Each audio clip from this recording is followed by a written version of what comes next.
Peace, family. I am Chi Vital, aka King Chi, and I am back with another tool for your toolkits. I know y'all haven't seen me in a long time.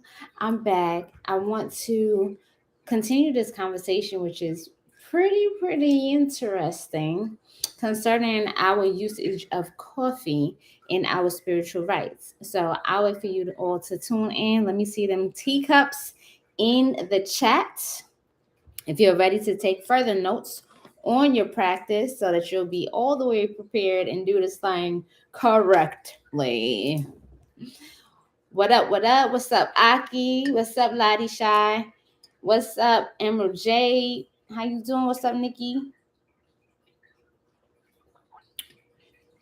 Once you tune in, don't forget to thumbs up this video and share it because y'all don't want everyone to miss this, okay? You feel me?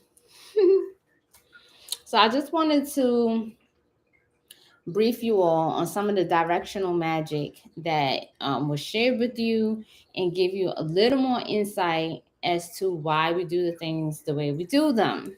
Okay, and give you some additional tips to amplifying your experience. All right, press 1 in the chat if you're ready to continue to understand how to work with this very powerful, very wealthy, very luxurious spirit of coffee.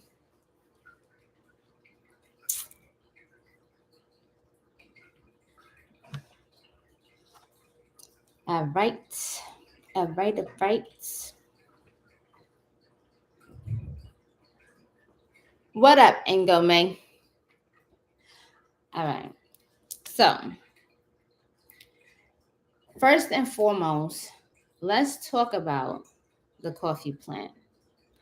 I know y'all had some discussions, so I'm not about to repeat anything that you've already learned, but add this to your notes. Okay. So, we have coffee, and most people, the interaction with coffee is with the bean, aka the seed. All right. The reason why coffee is so powerful and such a delicacy, although it's available around the world, is because of its harvesting process. For most coffee plants, there's only one harvesting period a year, and for some there's two. So that lets you know we already know high demand, right? Lower supply and availability. That's going to make something already have an energy around it where it's highly sought after and revered. But coffee is something that traditionally has brought people together, either in forms of working to get things done as far as a physical project, or working to bring communities together for meetings with higher spirits to bring harmony and peace amongst the community, or for communing with deities or other beings, like through our esoteric practices that you all are going to be engaged in. All right. The reason being is that coffee is one of those very aromatic, um, we want to aromatic foods, beverages, herbs, plants. It's all of those things. It's very aromatic. When we're dealing with aromatic things, they come with a very strong spirit. As we know, the word is spiritu, spirit. It is that smell. It's invisible, and you still can feel and experience the power of it. Some of you already know when you smell coffee, you start to feel alive. You begin to wake up because anything that we smell goes directly to our brain. Okay. So when we talk about smells, fragrances, and the quality of such, it's important to know what you're taking in because it's going to have a direct effect on the brain. Okay. These are one of the senses that don't have to go through a whole bunch of leaps and bounds to get the message to your brain, which creates an environment for a direct conversation. with your brain. So when you do this ritual, there's no mistaking what you're going to receive. There is no middleman, there is no processing, it is raw. Which brings me to another point. Us as indigenous people are very much connected to the earth. We are very connected to the earth. We are very much connected and children of the ancient energies of this planet, which is why the systems that we have held onto traditionally have maintained an environment where all of us thrive. Okay? Press one in the chat if you already understand where this is going. Because us and Mother Earth been had a relationship that was working for the both of us. All right. One of the beautiful relationships and reciprocating energies that has come from us as indigenous people working with the elements, the spirits of the forest, of the earth, of the rivers, of this planet has been its acknowledgement of us needing some type of material in order to feed ourselves, clothe ourselves, and exchange with other nations in some form of material wealth. Okay? So when you think about the powers of the merchants, understand that that relationship and that power was bestowed upon the indigenous people of the planet, which is why we have access to raw power to create and be God on earth.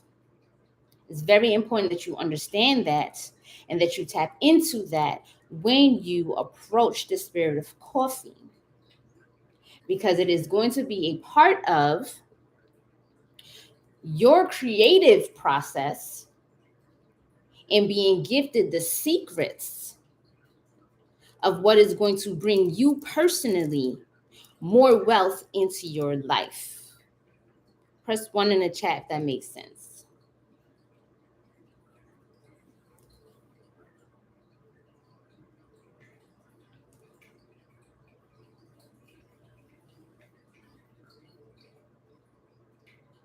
What do we see coffee associated with globally? We see coffee associated with making sure people are able to get up and go to work. We see coffee associated with people being able to be active and productive beyond their natural means. When they think they're tired and they can't go any further, coffee in itself is able to stimulate that level of energy in your body for you to keep going. Why? Because in order for you to operate on a supernatural level, you're going to need to have the secrets of the coffee that open that up to you. Much like those of you who may have had experiences with being possessed by other entities or Orisha or Oloa, right? Notice that when the human body is possessed by those spirits, they do not tire easily. There's a reason behind that. And still, the human body is able to carry that energy, which means that the human body has access to another form of energy there that is not dense material, is big enough to carry that spirit. And these are some of the secrets that we have and we gather from some of these materials that we use. But we want to now have you have a ritual with your coffee so that it's a respectable relationship, so that the coffee can bring you closer to accessing that part of yourselves, so that you're more grounded and not operating from a white brain where you're just addicted to a product as a consumer, but you have a very grounded and mindful use of something that comes from the earth, which was gifted to us as indigenous people. Okay?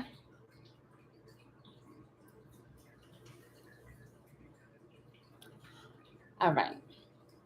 So, firstly, I want to acknowledge that there are two different types of harvesting. Moving back into some of the science of coffee preparation and harvesting. Two of the types that we're familiar with are Robusta and Arabica. One, we don't deal with Robusta. Arabica coffee, the way it is harvested is only by selection. It is not stripped. The stripping process is something that was created for fast harvesting and doing like a whole bunch at one time where they take these trees and they damage them essentially, right? And just shake whatever's on there off and harvest it. No, boo boo. We're not dealing with that. We are dealing with coffee that is selected based on its being ready, selected on its being fully baked by the sun and nourished by the earth, which goes into the reason why the cost of this type of coffee is higher than the Robusta. There's more of a mindfulness in the practice of harvesting this coffee.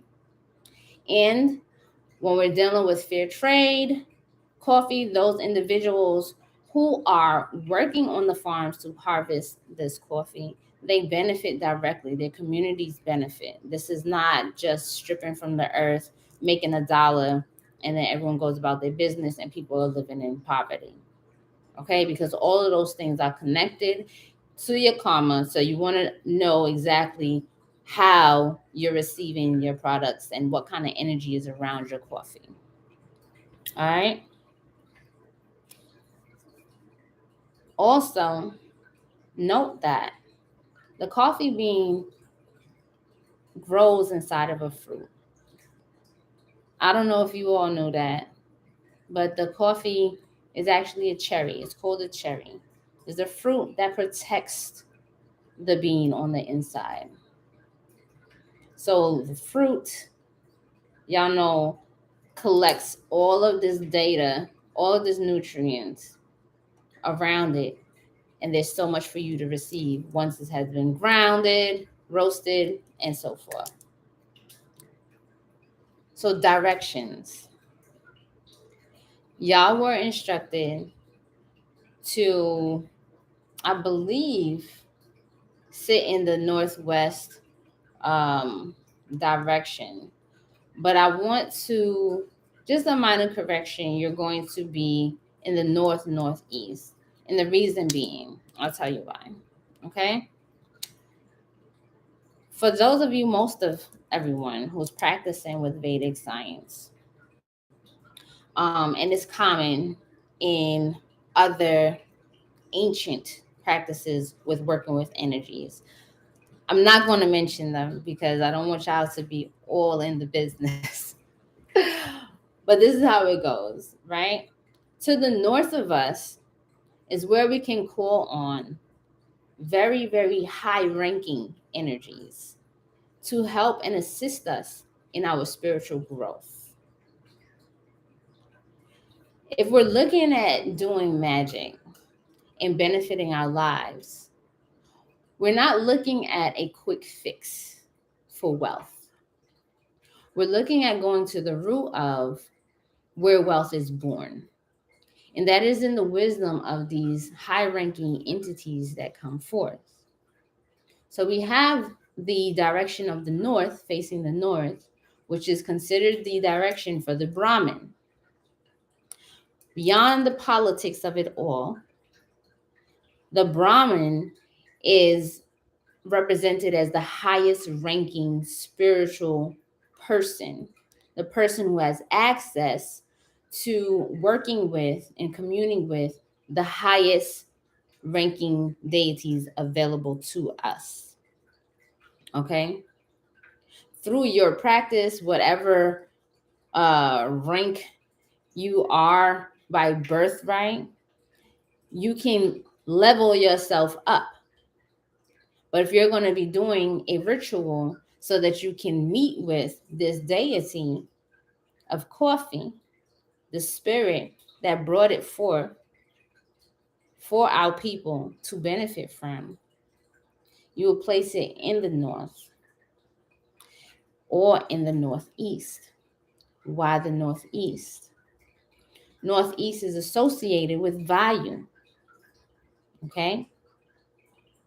Vayu being the spiritual godfather of Hanuman, Bhima, and Madhva, right? Is also associated with the breath. Remember what I said about the breath, the spirit. In these directions, you'll be able to directly place yourself to receive the downloads of the coffee spirit, allowing the aroma to flow into your nose. One thing I want you to add to your practice is that you put down a cup for the coffee spirit.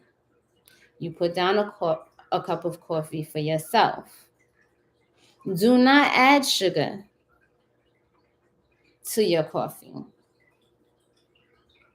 Do not add sugar to your coffee. There are other herbs that are added to coffee for specific reasons. But for you, what I want you to do is I want you to speak with your coffee spirit and allow it to let you know what other herbs you might add to it for your specific use. Okay? Don't add anything to it because you want a very clear message. Every single herb has a spirit associated with it. Okay? Next, there's no mistake that this energy of Vayu, right, the godfather of Hanuman, who I have taught with you all, that gives vitality and strength, physical strength, supernatural strength to achieve whatever task needs to be achieved, that his godfather is sitting in this direction. These are the safe directions for those of you who may be doing this for the very first time.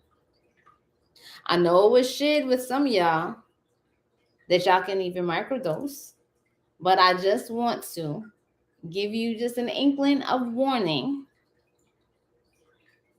that if you're not prepared or grounded enough when you go into this the first time, that you will feel overwhelmed. Just know that. So I know sometimes it's like, well, danger, that's my middle name. I'm trying to go hard. I'm trying to go the first time. With any entity with as much power to be known globally around the world, to bring people together, if you want the best out of your experiences and you want to be a true student of a spirit, going in one step at a time allows you to generate a tighter bond with that spirit, because you can begin to understand its language from like the alphabet, then into your 3-letter words, then into your sentences. Okay, does it make sense? Because again, if you're microdosing, yes, it will allow you to see certain things. But if you have not prepared yourself for that, the shrooms, as another ancient, may override the experience and note that you're not ready to meet with the coffee spirit and that you are going to have to work on something else. So that's just for some of y'all. I know some of y'all been off your game, But if you're doing this ritual and you've been off your game, do it with the coffee alone first. Because it's going to set you right back into motion, because it's going to let you know how to tap into your vitality, how to tap into your wealth. And your wealth is tied to your energy.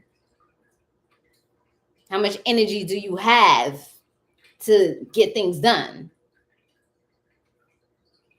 So I'm really glad to be able to share this with you all. Do y'all have any questions? Because there's only one more thing that you might want to do. I'm highly recommending it, that you do it.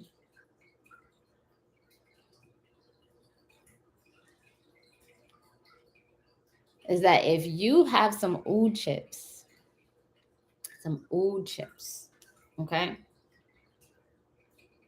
Offer it to your coffee spirit as a gift. Burn some right next to it. Just get a piece of coal, burn some right next to your coffee, and let it know this is for you. All right? Because sitting in this direction of north and northeast is also an attractive energy where you pull in. So for those of you who have oud chips, you're in luck because you have it. I don't suggest that you just use any regular incense. So if you need some more of that, y'all already know, y'all can holler at me. Text me and I will send you out some. You'll get it during this week. And stay tuned, because I'm going to be covering some more indigenous materials that are used for ritual that are just totally used in the wrong way nowadays. But we're going to return back to our roots so that we can get back on the top of our game, because this here earth is ours. Okay? And we're going to need to reclaim our understanding of how to work with it so that we don't lose any more of our power to be successful. Y'all looking forward to that?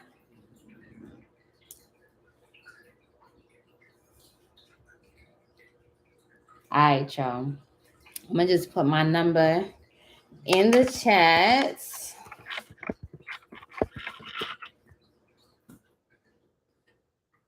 So if you're out of your old chips, hit me up and you'll get that ASAP. And if you have any questions, text me. But this is pretty straightforward at this point. You got it locked in. Okay? I'll catch up with y'all. Peace, love, and bliss.